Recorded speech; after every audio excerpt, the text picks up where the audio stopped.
Warga adat yang tergabung dalam Aliansi Forum Pemuda Adat Pulau Buru, Maluku ini menggelar aksi unjuk rasa di Patung Patimura di alun-alun Lapangan Merdeka, Kota Ambon, Kamis sore.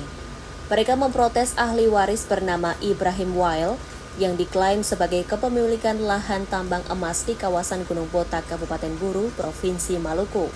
Ibrahim Wail diduga menghalangi kehadiran 10 koperasi untuk beroperasi di kawasan tambang emas Gunung Botak. Mereka menuding ahli waris hanya mencari keuntungan lebih besar ketimbang memikirkan keselamatan jiwa saat mendulang emas secara ilegal di area tambang Gunung Botak.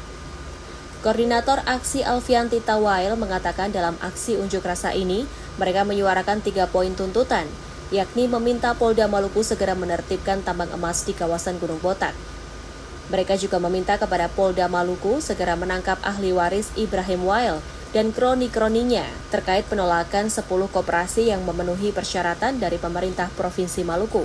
Di poin terakhir, mereka meminta Gubernur Maluku Hendrik Lewerisa untuk memerintahkan Kepala Dinas Lingkungan Hidup terkait sosialisasi 10 koperasi yang memenuhi persyaratan kepada penambang di Pulau Buru. Kami mendesak kepada pemerintah Provinsi Maluku untuk segera memerintahkan atau menginstruksikan kepada Dinas Lingkungan Hidup agar segera melakukan sosialisasi terkait dengan koperasi dan juga masyarakat yang saat ini melakukan pertambangan, aktivitas pertambangan di areal Gunung Botak, dan tentu memberikan satu perlindungan atau payung hukum.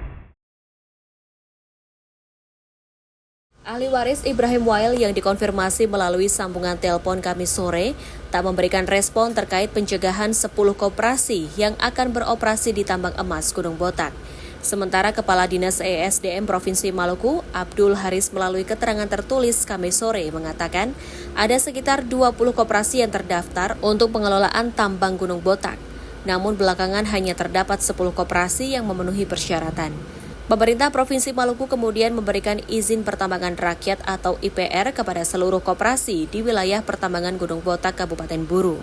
Keputusan ini diambil setelah 10 koperasi tersebut memenuhi syarat yang ditetapkan sesuai dengan Undang-Undang Nomor 3 Tahun 2020 tentang pertambangan mineral dan batu bara. Haris berharap dengan kehadiran 10 koperasi pengelolaan tambang dapat meningkatkan perekonomian masyarakat setempat. Yasir Tuarita, Usman Tuan Kota, melaporkan.